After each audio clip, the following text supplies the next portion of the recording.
I think it's also worth mentioning that in the 10/14/1996 Observer, Meltzer mentions that there's a lot of behind-the-scenes heat among Hall, Nash, and Hogan, with Hall and Nash already getting tired of their backup roles and frustrated with the amount of money that Hulk was making. Ted, as a member of the group, you're around all these guys a lot. Do you remember any kind of tension starting to brew among everybody? Well, it wasn't. I guess it wasn't something that was obvious to everybody, but yeah,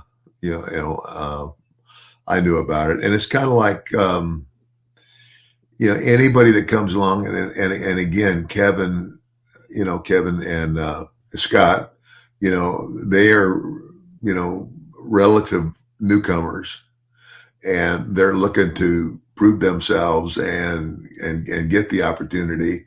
And of course, you're there. If you're the guy at the top, there's always somebody looking to knock you off the top. Hmm. And so, and I guess politically at that time, Hogan also. I mean, Hogan had been Hulk Hogan. I mean, he'd been Hulk Hogan for the WWF forever, and was the feature guy when Vince McMahon went national and global with his company. And yeah, it's like everybody would want that spot. And of course, this is a time now where Hogan has left the WWE and gone over. And I guess, yeah, I mean, Scott and Kevin are like, okay, when's my opportunity?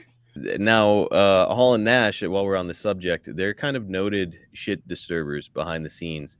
And I think I've even heard Kevin Nash say that, they were pretty giddy about the amount of money they were making coming in the door here from WWF, and they were happy to let everybody backstage know exactly what they were making, which is a substantial amount more than most of the rest of the folks were making.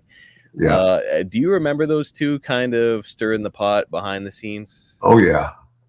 Oh yeah. Yeah.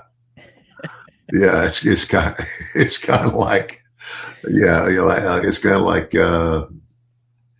like waving it in front of you, like, you know, look what I'm making and you're not. But for me though, personally, by this time, I wasn't. I didn't have to worry about that anymore because I was a manager. Hmm. I'm in a managing role, and so no, I wasn't gonna. I wasn't gonna let that bother me. So that's interesting, Ted, because you're in a management role, but you're like, you're coming from being a wrestler. So I'm sure you still consider yourself one of the boys. Oh Uh, yeah. Oh s- yeah. so now with that being the case, are you able to avoid like the backstage drama? Or I mean, like you're around these guys all the time. Are you like if in a nutshell, what I'm trying to say is it feels like it would be really hard to stay out of the backstage drama that's gonna happen pretty much anywhere you go. Did you manage to stay away from it here? Well, the reason I was able to stay away from it is because number one, I think I had the respect of everybody for who I had been and the talent that I had, and now I'm getting to be one of the older guys, and I'm now in a managing role, Hmm. which is you know it serves some importance, but it's not of major importance. And I believe that's why if I was still in a wrestling role, yeah, I'd have been in the middle of that mix. But if I had still been in an active wrestling role, I don't think I ever would have left the WWF. So, as a manager, you don't feel like you're doing that kind of scraping and clawing trying to get to the top of the mountain anymore. You're like, "Hey, I'm a manager, here's my role, and here's my salary, and I'm satisfied." And that was it, right? Well, I mean, it's kind of like, well, that's the other thing is that when I went to WCW, it's the first time I was on a guaranteed contract. Mhm.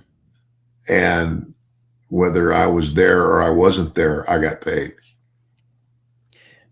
And that's another reason for me not to care. Pretty easy to be content under those circumstances. Yeah, yeah, I've got to my money is guaranteed. I'm not physically wrestling anymore. I'm in this manager's role. You guys go fight and have it out, and I'll just sit back here and watch. Pretty good spot to be in. Yeah.